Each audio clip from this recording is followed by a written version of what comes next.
Hari Lanjut Usia Nasional merupakan momentum penting yang diperingati setiap tahun sebagai bentuk penghormatan dan apresiasi kepada para lanjut usia atas kontribusi dan dedikasi mereka dalam membangun keluarga, masyarakat, dan bangsa. Lebih dari sekedar seremoni, peringatan ini menjadi pengingat bahwa proses penuaan adalah bagian alamiah dari kehidupan yang harus dihargai, diterima, dan disikapi dengan bijaksana. Di tengah meningkatnya harapan hidup dan realitas masyarakat yang menua, muncul pertanyaan, apakah kita sudah cukup siap menyediakan ruang yang layak dan bermartabat bagi para lansia? Salah satu jawabannya dapat kita temukan di sejumlah panti Wreda yang kini tak lagi identik dengan citra suram dan keterasingan, tetapi justru menjadi tempat yang nyaman, teratur, dan mendukung kualitas hidup lansia secara menyeluruh. Aduh, aku mah, padahal aku tuh ini ya, tapi aku begitu masuk ke sini tuh rasanya surga lah gitu. Keringat sendiri, bayar sendiri. Ya di sini kan apa-apa tuh terkontrol. Buat saya tuh saya seneng, tapi pokoknya jangan salah kiprah dengan panti jompo gitu. Di sini tuh banyak yang masih sehat. Kenyamanan dan perawatan yang terintegrasi menjadi alasan mengapa stigma negatif tentang panti jompo perlahan mulai berubah. Lansia tetap bisa aktif secara fisik, sosial, dan emosional, bahkan merasa lebih tenang karena berada di lingkungan yang terjaga. Bagi sebagian lansia, tinggal di panti bukanlah akhir dari kemandirian, melainkan awal dari fase hidup yang lebih tertata dan penuh dukungan. Peringatan Hari Lanjut Usia Nasional menjadi panggilan bagi semua pihak untuk tidak sekadar merayakan usia lanjut, tetapi juga mengakui peran strategis lansia dalam pembangunan bangsa dan memastikan bahwa mereka hidup dengan kualitas, martabat, serta kasih sayang.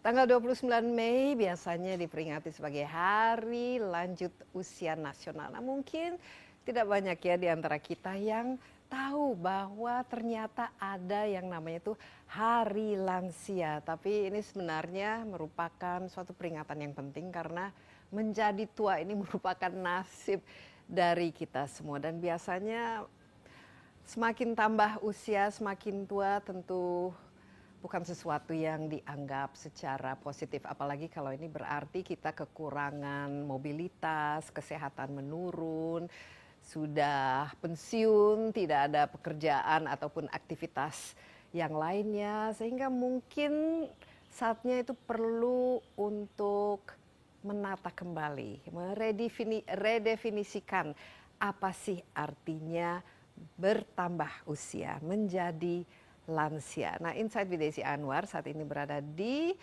Panti Wreda Salam Sejahtera di Bogor, dan saya akan bertemu dengan seseorang yang menjadi penanggung jawab dari panti lansia ini. Mari kita jumpai. Halo, Mbak Ana Hartawan. Ini Mbak Ana Hartawan sebagai penanggung jawab dari Panti Wreda ini. Iya. Dan biasanya mungkin kalau kita bicara dengan konotasinya ya, ini kan Panti Wreda, panti untuk panti jompo lah istilahnya. Untuk para lansia gitu. Iya, untuk para lansia. Ini bukan sesuatu yang dianggap positif ya. Ini cukup menakutkan misalnya kalau harus ke panti jompo, seolah-olah ini adalah bagian terakhir dari kehidupan kita. Tapi bukan seperti itu kan sebenarnya ya. Bukan. Jadi panti ini bukan tempat pembuangan ya, sorry gitu. Jadi panti ini ya tempat para lansia untuk menata hidup mereka lebih bermakna dan lebih menginspirasikan kita untuk kehidupan yang lebih bahagia. Iya, dengan suasana dan lingkungan yang asri ya. Betul. Alami dan menyenangkan kan. Terima kasih Mbak Ini Desi. cukup luas ya ini. Ya, lumayan. Kita di awalnya ini kita hanya para pendiri penggagas kita itu ya melihat para lansia yang terlantar ya, terbuang, makanya mempunyai satu misi kemanusiaan untuk membangun satu panti ini. Jadi panti ini tanah pertama yang kita ada di lingkungan yang kita tempat di saat ini adalah pertama kali bangun Panti Werda Salam Sejahtera ini adalah tanah sumbangan dari salah satu pendiri kita, Wow. yaitu Bapak Edi Mulyanto. Ini tahun berapa waktu itu? Tahun 1995.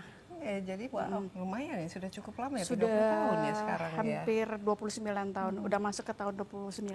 Oke, mungkin kita sambil duduk-duduk dan Oke, kita boleh. akan bicara lebih lanjut ya mengenai bukan saja visi misi, tapi kira-kira apa sih sebenarnya kalau kita bicara mengenai Panti Jompo, ini, betul. dan mungkin akan memberi kesan bahwa sebenarnya kalau tempatnya menyenangkan, aktivitasnya banyak, dan juga dari segi inilah emosionalnya itu sangat betul. positif.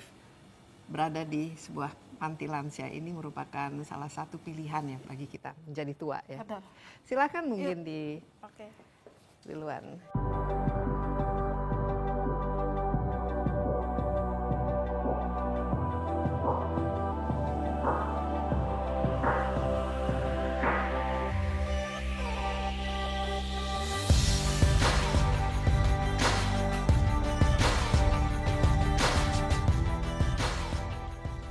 Insight with Desi Anwar kali ini berada di Panti Werda Salam Sejahtera di Bogor, nih sebuah panti lansia, dan saya ditemani oleh Mbak Ana Hartawan sebagai penanggung jawab dari Panti Werda ini. Ini sudah 6 tahun ya sebagai penanggung jawab ya.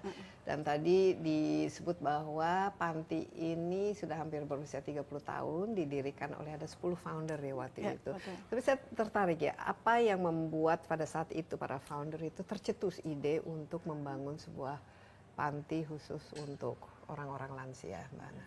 Jadi di awal perkumpulan, jadi dari para teman-teman komunitas, mereka membentuk satu wadah. Jadi dari seluruh Indonesia, dari beberapa provinsi ya, terpikir ini saya kata Pak Edi Mulyanto, saya punya tanah ya, bagaimana kalau kita membuat sebuah panti jompo untuk para lansia tinggal, karena dilihat banyak orang tua yang terlantar, tidak terurus gitu. Terutama bagi mereka awal-awalnya itu mereka mempunyai guru-guru sekolah yang sudah menginjak usia tua banget dan tidak punya anak, tidak ada yang urus. Dari situlah terinspirasi untuk membangun panti jompo, dasar dari kemanusiaan serta untuk menjadikan panti ini bukan tempat panti buangan orang tua. Jadi panti ini kita bisa mengurus para orang tua dan anak-anak yang menitipkan orang tuanya di sini pun harus ikut merawat juga. Jadi kita dasarnya tetap pada Aspek kebudayaan, kemanusiaannya juga aspek ada. kemanusiaan. Kalau dari kita lebih ke budi pekerti ya, Iya. dicekui, bakti kepada orang tua. Iya. Nah mungkin apalagi kita budaya timur ya, Iya, dengan budaya timur. Biasanya itu anak itu orang tua itu kalau semakin tua kan tanggung jawab anaknya. Betul. Iya. Nah untuk yang pertama kali yang ditempatkan di sini itu dari mana-mana saja mereka lansianya dan Lebih banyak dari luar kota ya. Jadi memang founder-founder kita ini rata-rata ya dari Kalimantan, dari Jambi, dari Medan, Jakarta hanya ada beberapa saja. Jadi lebih banyak Dari daerah sih dari justru daerah ya. justru lebih banyak. Nah ini kenalan atau bagaimana untuk mendapatkannya lah istilahnya. para Awalnya lansia yang dari para guru. dari para gurunya. Jadi para guru masuk dulu, setelah para guru masuk dari kenalan-kenalan gitu. Jadi di sini kita di panti juga penghuni pertama panti ini saat ini masih stay di sini. Masih dari Dari saat sekarang ini? awal pertama dia masuk sampai saat ini masih tinggal di sini. Nah sekarang ada berapa? Ini kan tadi disebut ada 88 kamar kan yang dihuni. yang Ada bisa berapa? dihuni. Sekarang kita lansianya? terisi ada 50. 50. Tapi rata-rata paling rendah atau paling tinggi berapa jumlah lansia yang dititipkan di sini? Sekitar 80-an umurnya. 80 Rata-ratanya 80-an usianya. usianya. 75 sampai 80. Jadi paling Yang muda sekitar. Pokoknya nggak ada yang belum ada yang 60-an kan? Ada. Oh, ada yang juga. Yang termuda 64. 64 Ya. ya. Nah, ini biasanya alasan kenapa dititipkan di sini itu seperti apa rata-rata latar belakangnya? Apakah karena mereka tidak punya anak atau anaknya juga tidak sanggup untuk merawat orang tuanya? Mungkin ada cerita-cerita yang bisa di-share. Kalau ditanya rata-rata sih hampir bervariatif ya. Jadi ada yang memang tidak punya anak, tidak berkeluarga, ya ada yang punya anak, ada yang istrinya meninggal, ada yang suaminya meninggal, jadi mereka pilih tinggal di sini. Jadi bervariatif sih semuanya. Tidak hanya. Untuk ada syaratnya nggak untuk Ada, syarat kita di sini yang pasti si penghuninya harus mandiri. Dan arti kata mereka masih bisa aktivitas, masih sehat. Tapi kalau di kursi roda nggak apa-apa juga? Kalau untuk di kursi roda itu rata-rata yang tinggal di kursi roda itu mereka tinggal di sini udah lama, berjalannya waktu itu mereka sakit. Tapi dari awalnya mereka harus sehat, dalam keadaan sehat. Dalam keadaan sehat. Dan tidak pikun dan lain sebagainya. Dan lainnya, betul. Mandiri dalam arti apa? Mandiri bisa mandi, bisa berkomunikasi, bisa ikutin aktivitas. Masih semangat lah gitu. Masih semangat ya. Dan ini dari segi carernya, ya fasilitatornya, atau ada berapa di sini dan apa-apa saja mungkin yang karena kan semakin tua biasanya nanti ada kesehatan yang menurun, masalah kalau kita di kalau sini sakit dan kita setiap hari yang stay di sini ada perawat.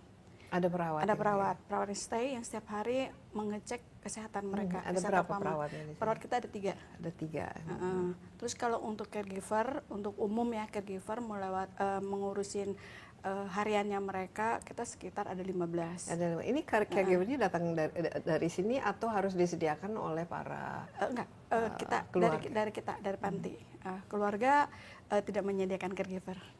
Nah, biaya-biaya apa saja yang diperlukan? Ada biayanya kan? Ada biaya. Jadi mereka hanya membayar biaya tetap aja gitu. Kita mulai dari harga 3.500.000 untuk kamar kecil dan 5 juta untuk kamar besar. Ini untuk berapa lama? 1 bulan. 1 bulan. Ya, Oke, 1 bulan. Jadi antara 3 sampai 5. Nah, ini termasuk apa? Ini udah termasuk makan 3 kali, snack 2 kali, perawatan dari kita, pembersihan kamar dan semua activity. Kecuali kalau yang bersangkutan sakit ada minum obat.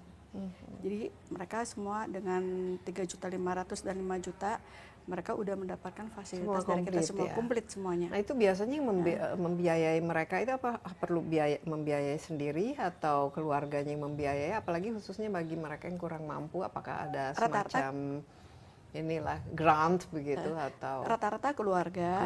Dan ada juga dari murid ya. Dan ada beberapa penghuni juga kita mencarikan anak asuh. Jadi dengan berjalannya waktu, seperti contohnya, maaf ya Om Asye, tinggal di sini terlalu lama, dia juga tidak berkeluarga, orang tuanya udah meninggal, dan saudaranya juga ekonominya terbatas. Nah, jadi kita berusaha untuk mencari anak asuh untuk dia gitu. Mereka di sini para penghuninya disebut oma opa ya. Ini sebenarnya kan oma, ini seperti asrama ya. Betul. Jadi masing-masing punya kamar, jadi privasinya kan dijaga. Makanan itu juga sesuai dengan ini untuk gizi yang betul. Dicocokkan lah ya. Dicocokkan. Nah, kegiatannya apa saja dari mereka bangun sampai tidur itu seperti apa? Jadi kalau untuk setiap harinya mereka jam 6 mereka sudah siap-siap, mereka udah mandi, udah selesai. Jam 7 pagi mereka udah sarapan, setelah sarapan mereka berjemur. Setelah berjemur mereka aktivitas dengan senam. Senam itu di sini kan ada beberapa blok. Jadi mereka mencari teman-teman sendiri. Ada yang senam stretching, ada yang goes gitu. Jadi ada yang jalan. Nah, terus kita jam 9 kita mulai mengumpulkan mereka di ruang serbaguna untuk senam bersama. Ini tiap hari? Setiap hari. setiap Berapa hari kecuali lama hari bisa Minggu. Senam bersama sekitar 15 sampai 30 menit. Jadi yang paling rutin 15 menit, sisanya yang 15 menit lagi yang tidak kuat ya mereka istirahat sendiri di tempat duduk mereka masing-masing. Nah, setelah jam 9 kita ada jam snack. Kita beri mereka istirahat 1 jam. Jam 10 kita mulai lagi aktiviti harian. Seperti origami, menggambar, Nah, mewarnai, ini ada berhitung. guru-gurunya yang didatangkan memang khusus untuk Tidak, mengajarkan itu dari caregiver kita Oh, dari masing-masing. caregivernya Jadi kita memang udah menyusun jadwal rutin untuk caregiver yang mendampingin mereka. Kalau untuk sekarang Merawat ini orang panti jompo ini malah merupakan pilihan para orang tuanya sendiri. Ya, justru pilihan orang Justru tuanya pilihan sendiri. orang tua sendiri. Lain dengan kita bicara mundur ketika 10 atau 15 tahun yang lalu.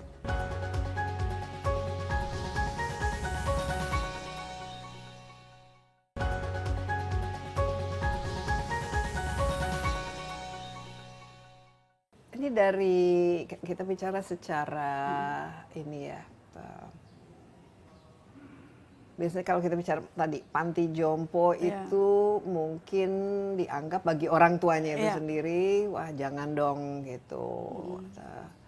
Kalau sekarang tuh bagaimana ya? Karena saya lihat kan anak di zaman modern ini anak-anaknya juga semakin sibuk atau mungkin rumahnya juga semakin sempit Iya. dan kemudian ya tidak ada waktu ataupun tidak bisa lah misalnya merawat orang tuanya. Apakah ini bisa dijadikan alternatif, Mbak Ana, untuk Kalau untuk sekarang merawat ini orang panti jompo ini malah merupakan pilihan para orang tuanya sendiri. ya justru pilihan orang Justru tuanya pilihan sendiri. orang tua sendiri. Lain dengan kita bicara mundur ketika 10 atau 15 tahun yang lalu. Jadi kalau 10-15 tahun lalu ada yang membawa orang tuanya ke sini, setelah anaknya pulang, si orang tuanya menyatakan, Kok saya ditelantarkan, saya dibuang. dibuang. Kok dibuang gitu? Tadi saya hanya disuruh beres-beres.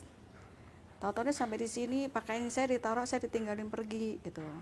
Tapi kalau untuk saat 3 tahun terakhir ini panti jompo ini adalah merupakan pilihan orang tuanya sendiri. Kenapa ya kira-kira itu? Mereka merasa lebih bisa bersosialisasi, ada aktivitas, lebih diperhatikan, lebih dihargai dan lebih disayang. Jadi ya rata-rata anak-anak sekarang kan semua kerja ya. Cucu juga sekolahnya juga sekarang pulangnya sore. Iya. Jadi nggak di rumah pun dia sendiri gitu, nggak punya kayak bengong gitu. Jadi lebih baik saya tinggal di sini gitu. Jadi banyak caregiver. Kita di sini adalah ratu dan raja. Jadi selalu apa-apa semua kebutuhan atensi, kita. perhatian ditujukan kepada mereka. Ya, mereka merasa lebih diperhatikan, dicintai, dihargai gitu. Jadi ada hubungan emosi juga dengan caregivernya itu di sini. Betul, betul. Ya. Menurut Mbak Ana harus lebih banyak lagi ini rumah-rumah khusus untuk lansia seperti ini di Indonesia. Ya. Karena kita kan juga populasi kita semakin lama semakin tua. bertambah, Mbak. Tapi walaupun dengan ya sementara biasanya orang sudah umur 55 ke atas sampai 65 itu udah pensiun, tapi ternyata kalau misalnya masih hidup sampai umur 85 kan berarti ada waktu di mana yang masih cukup banyak ya. Ya, Masih bisa aktif gitu. ya kalau menurut saya panti jompo itu memang perlu diperbanyak dan satu poin perlu diatur panti itu yang bisa memberikan manfaat untuk orang tuanya dengan aktivitas yang banyak, ya dengan pelayanan yang bagus.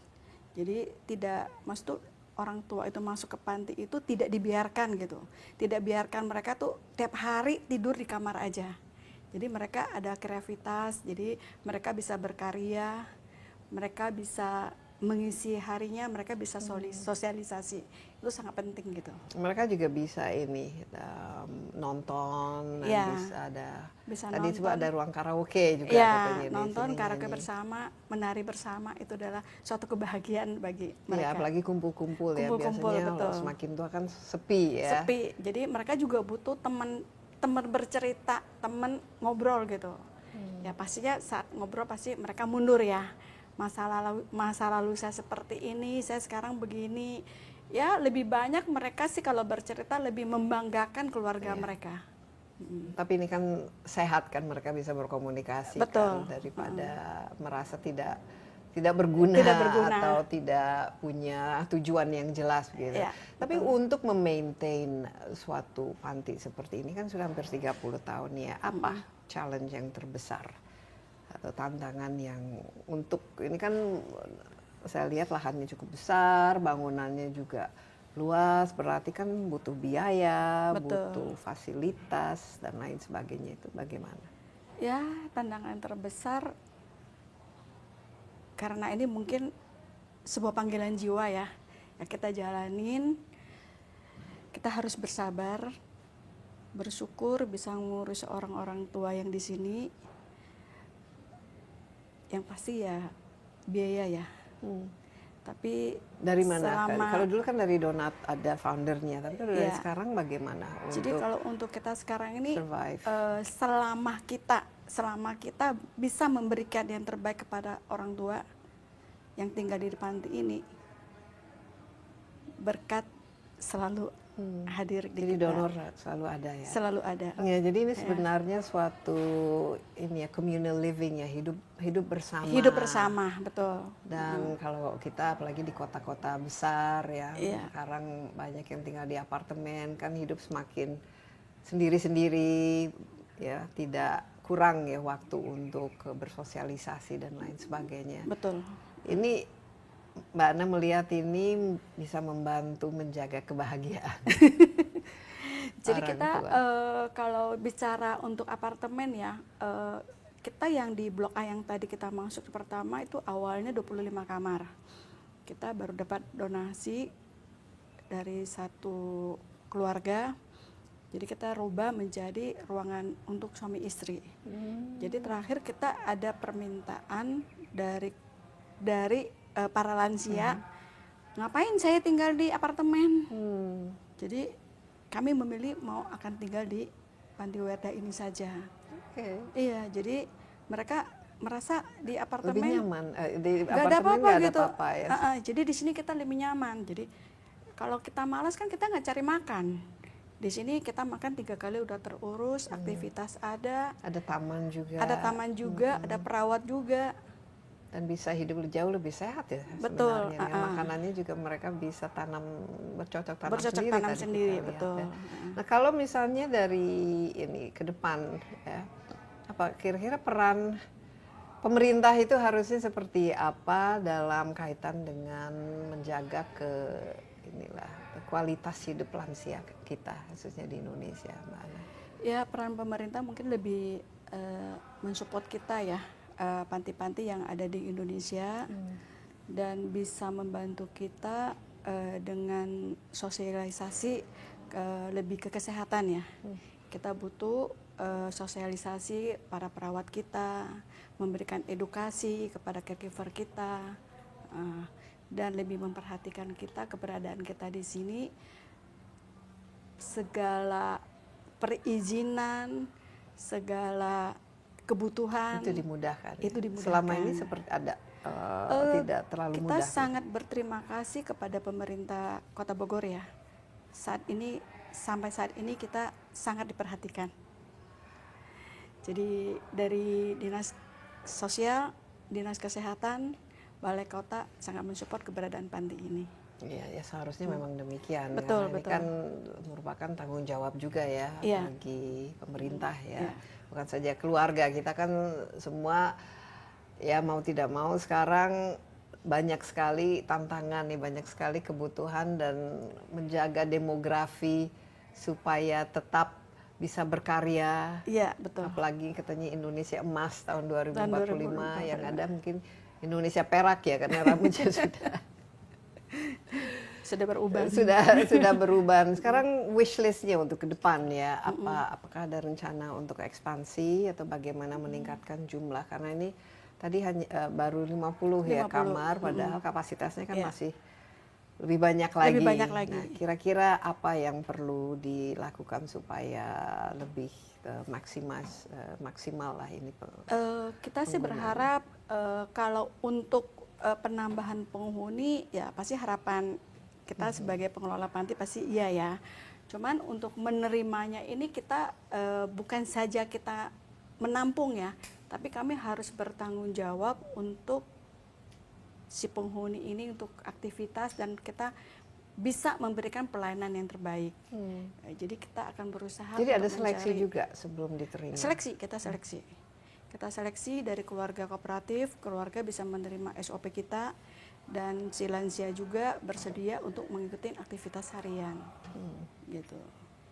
Kalau dari segi pendanaan, apa kira-kira ini yang wishlistnya lah begitu supaya? Kalau untuk pendanaan ya pasti ya. Ya harapan besar ya mungkin tergerak pada donatur bisa membantu untuk berkembangnya panti ini, dan kita juga punya satu tower yang disebut Blok C ya, area tersebut masih kurang layak ya, kita akan merenovasi untuk memberikan tempat yang layak agar penghuni kita bisa bertambah lagi. Iya, mungkin juga imbauan atau bagi teman-teman yang memiliki lansia di rumahnya atau merasa sudah lansia. Ini saya juga udah masuk ke lansia. Ini definisi dari lansia kan kalau sekarang kan semakin tua ya. Semakin tua, betul. Ini apa kira-kira menggunakan fasilitas seperti ini untuk istilahnya menghabiskan sisa dari hidup itu menjadi hal yang positif? Ya selama kita masih bisa berkarya, bisa beraktivitas, bisa berjuang untuk hidup yang lebih bermakna, ya kita jalanin. Dan panti ini memberikan kesempatan itu ya? Panti ini memberikan kesempatan kepada para lansia untuk menjalani kehidupan di usia lanjutnya. Dengan fun ya? Dengan fun. Dengan dikelilingi oleh banyak teman. Betul. Dan taman. Taman. Baik Mbak Ana, terima kasih banyak dan insight-nya dan juga sukses. Kita harapkan semoga teman-teman oma opa di sini juga selalu happy, sehat, dan umur panjang. Ya, kita akan kembali bersama Insight with Desi Anwar dari Panti Ureda. Salam sejahtera, tetaplah bersama kami.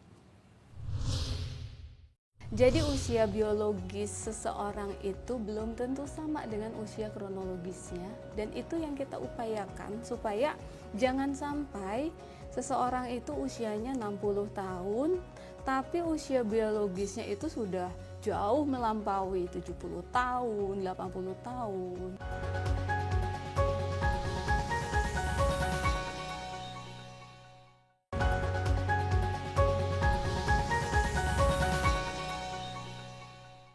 Kembali bersama Insight with Desi Anwar. Kali ini topik kita mengenai lansia. Ini karena pada tanggal 29 Mei kita merayakan Hari Lanjut Usia Nasional. Nah, mungkin tidak banyak yang tahu ya, tapi ternyata ya ada yang namanya Hari Lansia.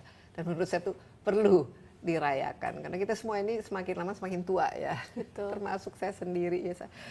Saya sudah ditemani oleh Dr. Estika, konsultan geriatri dan juga yang sekarang lagi studi S3 katanya di Belanda dan praktek di Fakultas Kedokteran di UI. Saya Ya. Apa kabar Dr. Estika? baik, terima kasih atas kesempatannya. Masih muda tapi kita sudah ahli geriatri. Ini nama terminologinya itu geriatri ya Geriatri. kalau sudah lanjut usia. Nah, kita berada di Panti Ureda saat ini. Ini tempat di mana lansia itu bisa menghabiskan sisa kehidupannya dengan bahagia, penuh dengan aktivitas. Tapi Dr. Estika sendiri melihat ini zaman sekarang ini ya, apa sih sebenarnya definisi dari lansia ini? Apalagi usia, angka kematian kita kan semakin lama kan orang hidup semakin lama. Betul. Lah, kalau dulu mungkin 40, 50 sudah merasa sangat tua, apalagi 60, tapi sekarang 70, 80, bahkan 90 dan masih dalam kondisi fit dan prima. Bagaimana kita meredefinisi yang namanya usia itu? Jadi kalau definisi lansia itu secara kronologis usia 60 plus menurut peraturan Kementerian Kesehatan Indonesia itu sudah masuk kategori lansia. Tapi sebenarnya kita harus bedakan usia kronologis dengan usia biologis. Karena bisa jadi seseorang berusia 60 tahun, tapi sebenarnya secara biologis itu usianya masih 40 tahun. Like me. Rasanya begitu. Ya, jadi Sudah 62 tapi 62 biologically mungkin 17 tahun. Paling tidak 17. mentally. ya, Merasa tetap betul. muda. Jadi usia biologis seseorang itu belum tentu sama dengan usia kronologisnya, dan itu yang kita upayakan supaya jangan sampai seseorang itu usianya 60 tahun tapi usia biologisnya itu sudah jauh melampaui 70 tahun, 80 tahun. Karena lansia ini memiliki berbagai komorbiditas ya, penyakit, sehingga jauh lebih tua dari aslinya. Nah, geriatri itu sendiri ya, ini apa persisnya dalam Geriatri ilmu kesehatan, dan apakah ada approach ataupun penanganan yang tertentu ya? Oh, ini kalau sudah di atas sekian harus begini dan ada. Kalau misalnya masih kecil kan ada tahap-tahap stages di mana anak itu tumbuh berkembang. Nah, ini lansia ini sendiri memiliki stages atau tahap-tahap yang harus kita ketahui dan harus kita waspadai. Betul. Lansia sendiri merupakan tahap akhir dari fase kehidupan seseorang. Jadi dari lahir, bayi, balita, remaja, dewasa muda, dewasa tua, pralansia, sampai lansia. Lansia sendiri dibagi-bagi ada lansia yang muda, menengah, dan lanjut sekali. Kembali ke pertanyaan Mbak Desi, geriatri itu adalah cabang ilmu kedokteran yang mempelajari seluk-beluk lansia. Karena memang karakteristik seorang lansia itu berbeda dari dewasa pada umumnya. Mereka seringkali memiliki gangguan fungsi organ yang sudah menurun, gangguan fungsi kognitif, kemudian harus mengkonsumsi banyak obat, mengalami malnutrisi, dan seringkali disertai dengan gangguan kemandirian, memerlukan bantuan dalam menjalankan aktivitas. Apalagi kalau sudah sehari-hari. pikun ya, dari otaknya sudah Iya, mulai itu ranah degeneratif. kognitif. Jadi demensia atau bahasa awamnya pikun itu sebenarnya kalau kita sudah sampai ke sana sudah terlambat. Karena kita tidak bisa membalik orang yang sudah mengalami demensia menjadi normal kembali, tapi kita bisa mencegah. Orang yang kita periksa, lansia yang kita periksa ini sudah mengalami penurunan fungsi kognitif, tapi belum demensia, kita cegah. Tergantung dari faktor risikonya. Itu yang kita harus maju nih, nggak nunggu dulu sampai terjadi. Ya, karena idealnya usia kronologisnya tidak apa-apa bertambah, tapi secara biologisnya kalau bisa masih tetap yang di tahap masih muda. Iya, kan? betul. Begitu. Nah, kalau di Indonesia sendiri ini kan Dokter Estika kan banyak mungkin melakukan studi ya. Ini bagaimana profil dari lansia di Indonesia secara keseluruhan, apalagi dibanding mungkin dengan negara-negara lain? Jadi kita menilainya dengan menggunakan satu terminologi. Kalau bahasa Inggrisnya frailty, kalau bahasa Indonesianya padanannya kerentaan. Jadi rentak tuh jompo gitu ya. Kalau jatuh patah tulang. Kalau mudah sakit, kemudian juga kalau sakit sembuhnya lama atau bahkan sulit untuk pulih, gagal pulih. Nah, kalau dari penelitian yang dikerjakan oleh divisi kami dengan bekerja sama dengan cabang-cabang geriatri yang lain, kita punya perkumpulan gerontologi medik Indonesia, Pergeni, penelitian multisenter. Ternyata yang fit itu hanya 13%. Ya, 13%. ya, yang fit. Yang fit. Fit Ini kita bugar. bicara usia di atas 60. Ya, yang fit itu 13%. Yang frail, rentak itu 25%. Jadi hampir 2 kali lipat. In between, itu ada pre-frail. Yang jumlahnya tuh 2/3-nya lah, 60-70%. Nah ini, yang di borderline ini mau kita apain? Tentunya perlu intervensi yang agresif supaya mereka tidak jatuh ke dalam kondisi Yang rentak. rentak yang ternyata sudah 25% itu. Iya. Tapi sebabnya itu apa rata-rata khusus di Indonesia? Apakah karena nutrisi atau gaya hidup atau mungkin lingkungan Iya. dan ini apa suasana hati kesehatan? Apa sebenarnya yang membuat yang fit itu sangat sedikit jumlahnya? Ya, multifaktor ya. Tadi saya sempat singgung mengenai usia biologis. Usia biologis itu kita bisa lihat dari berbagai parameter. Misalnya komposisi tubuh. Apakah massa ototnya cukup banyak atau massa lemaknya yang banyak. Kemudian juga kualitas ototnya, kekuatan otot. Kemudian juga dari imunitasnya, apakah ada gangguan imun. Kemudian juga dari penanda laboratorik. Jadi kalau secara genetik kita periksa nih, secara gen itu kan DNA-nya itu sudah ada timernya. Berapa kali dia bisa membelah diri Ada suatu telomer sel. semakin Nah, pendek gitu. telomernya semakin pendek berarti jatah hidupnya sebentar lagi gitu ya. Kemudian juga dari nutrisi. Nutrisi itu salah satu determinan yang sangat penting untuk kualitas hidup.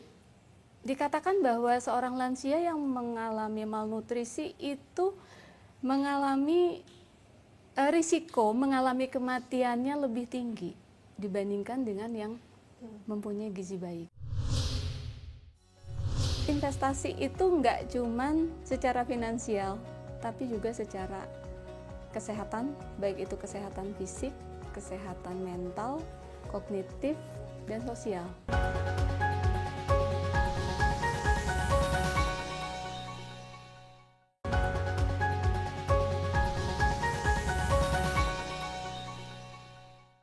Nah dari segi proses penuaan antara pria sama perempuan kan beda kan ya. Nah khusus untuk perempuan yang biasanya kan lebih ini kalau semakin tua kan osteoporosis, mungkin gampang jatuh dan lain sebagainya.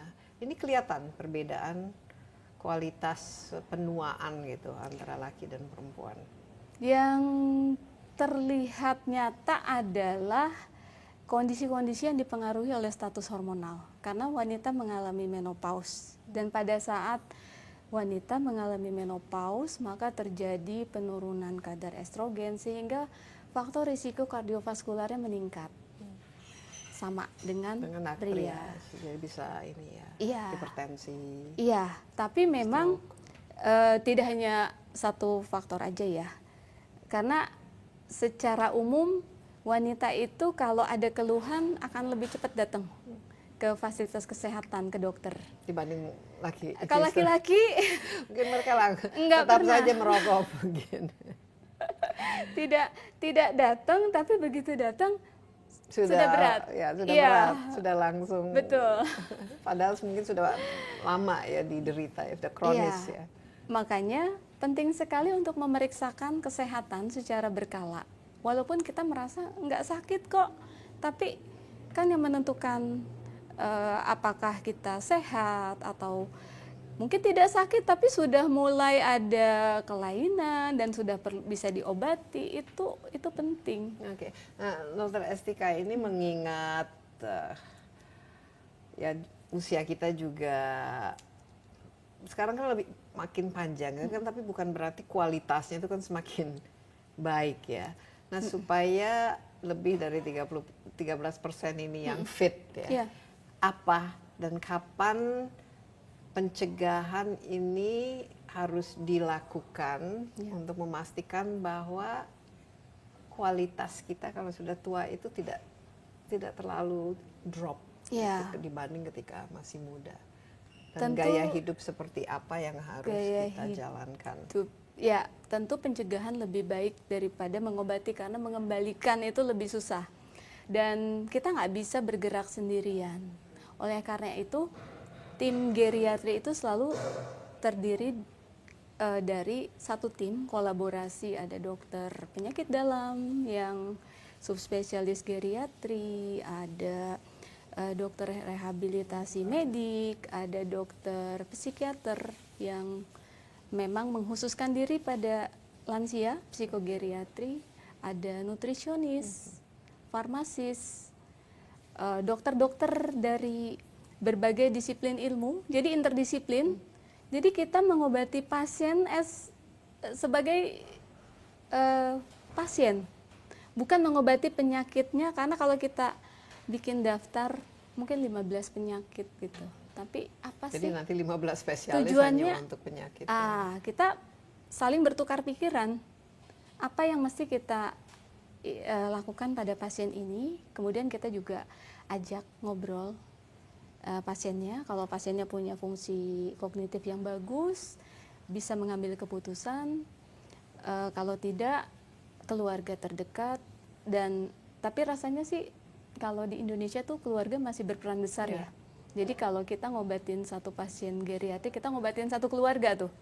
Keluarga kita ajak kumpul, kita jelasin. Karena mereka jadi target, primary care-nya ya mereka. Iya, mereka memang memberikan asuhan, memberikan kasih sayang kewajibannya. Tapi apakah kenyataannya seperti itu?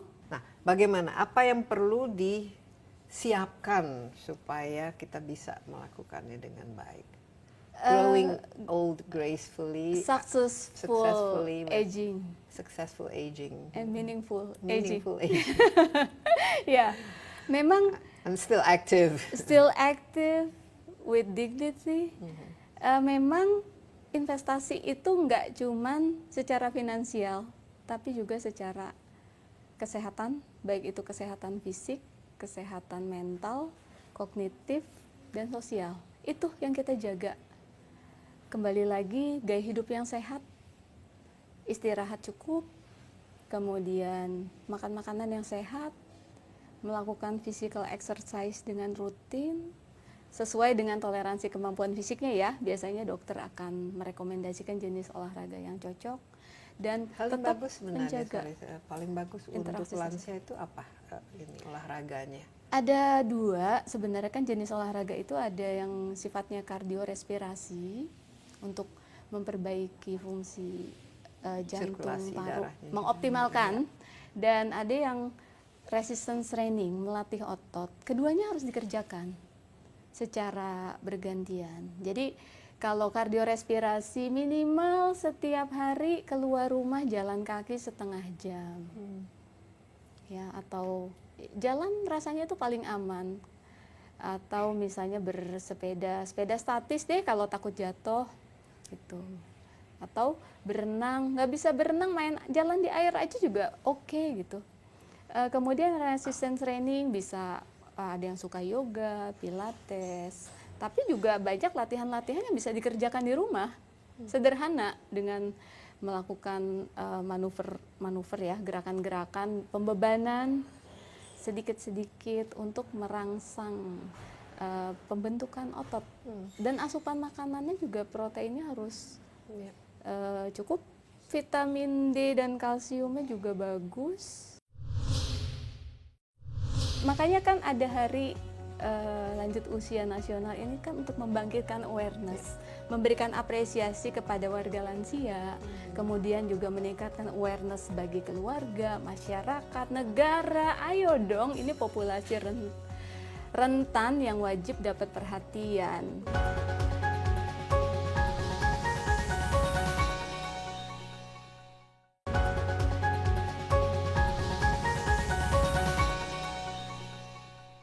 Tadi kan disebut growing old with Yes. dignity. With Di dignity. Indonesia ini bagaimana persepsi? Ya mungkin kalau dulu kan semakin tua semakin bijak. Kalau orang Ya. tua ngomong itu didengerin. Ya. Tapi sekarang mungkin dengan nggak tahu ya apakah masih seperti itu di budaya kita, apalagi dengan kita sangat sibuk dengan gadget, tidak terlalu suka berkomunikasi, dan masing-masing orang juga tampaknya sibuk dan lain sebagainya. Ada nggak shift dalam bagaimana kita memperlakukan orang? Generation. Ya, Generation gap ya? Generation gap Ya, and value kali ya. value gap. Betul. Atau ya kalau sekarang misalnya boomer atau ini, dan apakah ini mempengaruhi kesehatan mental bagi? Iya, jadi karena lansianya bertambah banyak, kemudian generasi mudanya bertambah sedikit, karena sekarang kan orang enggan gitu punya anak banyak-banyak ya. Kemudian terjadi yaitu sandwich generation, di mana yang sekarang nih usia reproduktif, usia produktif ya, lagi jaya-jayanya, mereka harus menghidupi keluarganya tapi juga menanggung orang tuanya. Menanggung orang tua kenapa? Karena pembiayaan kesehatan itu belum semuanya dijamin. Justru biasanya di atas 65 susah sekali kan dapat asuransi Susah. kesehatan Memang kita atau- punya BPJS, tapi alhamdulillah ada banyak yang bisa di cover, tapi tidak sepenuhnya bisa di cover. Jadi masih banyak, kalau pengalaman saya pribadi, lansia-lansia yang harus menggunakan biaya sendiri untuk berobat. Padahal pengobatannya tuh rutin, jangka panjang dan berat, sehingga bisa keluar uang banyak sekali. Nah, di situ. Ini jadi istilahnya beban ya bagi semuanya juga Tergantung secara finansial, persepsi. ya.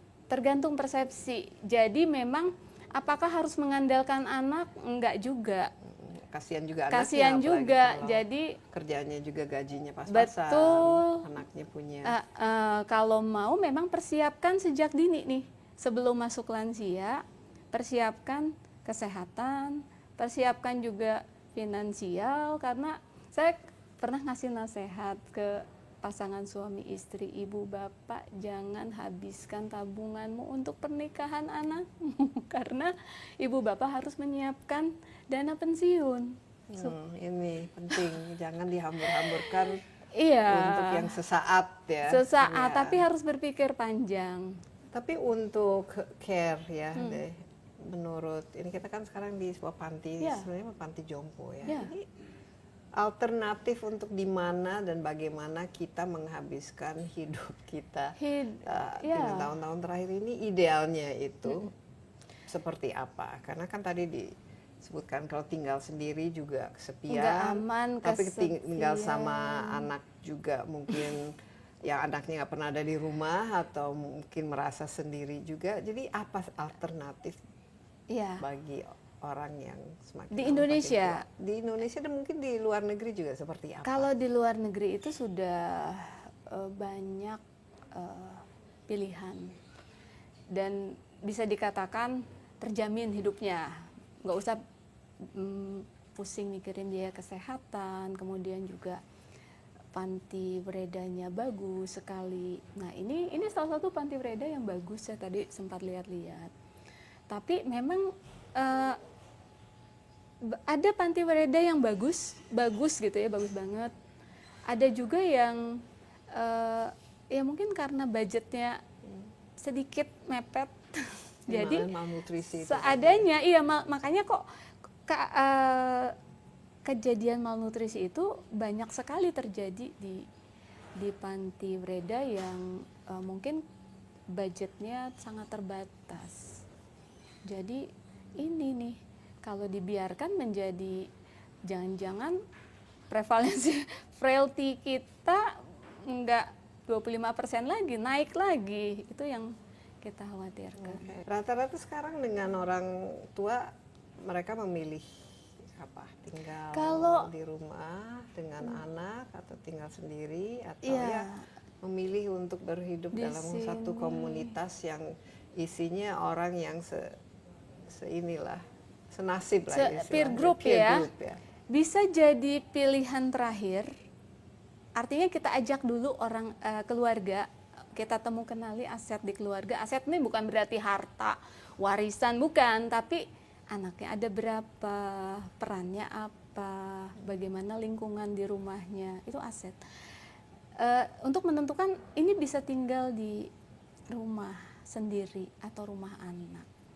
Atau bisa juga pilihan pertama, kalau emang kita rasa kok support system keluarganya nggak mendukung, lebih baik tinggal di panti dengan pengawasan 24 jam, anaknya bisa patungan untuk membayar gitu. Asal dikunjungi, jangan ditinggal ditaruh dan terus dilupakan. Atau kesadaran sendiri, saya pengen hidup di nursing home supaya banyak kegiatan, banyak teman sebaya, jadi sosialisasinya enak. Rumah jual aja, kita nikmati hari tua di sini. Itu ada yang memilih ya. seperti Sekarang itu. tadi Ya. Mbak Ana juga ya penanggung jawab di sini mengatakan bahwa rata-rata yang tinggal di sini mereka memilih untuk tinggal di sini karena lebih suka hidup dengan Iya. teman-teman, punya aktivitas, ada yang memperhatikan, Betul. tidak sendirian dan lain sebagainya. Ini kan dalam rangka Hari Lansia Nasional. Betul. Coba pesan optimisme dan positif supaya nggak terlalu Gloomy. gloomy. Supaya sebenarnya kita semakin tua itu harusnya semakin happy dan Makin semakin happy. bermakna hidupnya. We have the right to define our own happiness ya Mbak Desi. Jadi kebahagiaan kita tuh bisa loh kita definisikan, nggak tergantung orang, nggak tergantung pemikiran harus begini begitu. Jadi memang menua itu kan bersama pasangan, ngobrol, harus punya kualitas hubungan yang baik. Rata-rata ya, atau kalau pasangan sudah nggak ada atau memang nggak berpasangan, bangun komunitas sosial, interaksi sosial yang bagus. Kemudian juga kembali lagi, what we eat, what we do, what we think, itu menentukan kita mau jadi seperti apa nanti. Jadi kalau Mbak Desi seperti ini, mungkin waktu mudanya udah Investasi. Sekarang tinggal narik tabungannya ya. Tinggal menikmati. Masih bisa aktif. Oh ya, aktif rasanya banyak ya. Saat ini kan sudah mulai ada kayak kafe-kafe yang mempekerjakan lansia. Kemudian juga awareness, stigmatisasi bahwa lansia tuh jompo, Dan useless, tidak bisa berkontribusi. Iya, Sebenarnya itu enggak, stigma. kan? Enggak. Masih bisa produktif Ya, kalau mungkin usia Iya. pensiunnya harus dinaikin itu. bisa. Kalau di luar negeri 65. Iya, 65 tahun. Kalau 55 saya rasa terlalu muda. Jangan. Baru memulai. Bentar lagi saya pensiun kalau gitu. Iya. Jangan. Kemudian juga awareness. Makanya kan ada hari lanjut usia nasional ini kan untuk membangkitkan awareness, memberikan apresiasi kepada warga lansia, kemudian juga meningkatkan awareness bagi keluarga, masyarakat, negara. Ayo dong, ini populasi rentan yang wajib dapat perhatian. Kalau di bayi dan balita sudah banyak yang peduli mengenai stunting.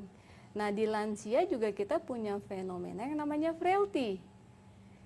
Jadi dari promotif pencegahannya gimana, mulai healthy eating, cukupi kebutuhan gizinya. Ayo mereka interaksi sosial, physical exercise, berikan bantuan sosial supaya mereka nggak pusing dengan biaya. Dan bahkan mereka bisa menjadi anggota masyarakat yang tidak kalah produktif. Betul. Karena mereka punya kebijaksanaan, Wisdom. knowledge, ya, Betul. pengalaman yang bisa digunakan ya. Betul Jadi sekali. harusnya ada Wisdom. inilah, wisdom yang nggak bisa belajar dari Iya, buku ya tapi mungkin dari untuk pengalaman anak hidup. generation itu perlu juga ada Perlu. balance gitu. Iya.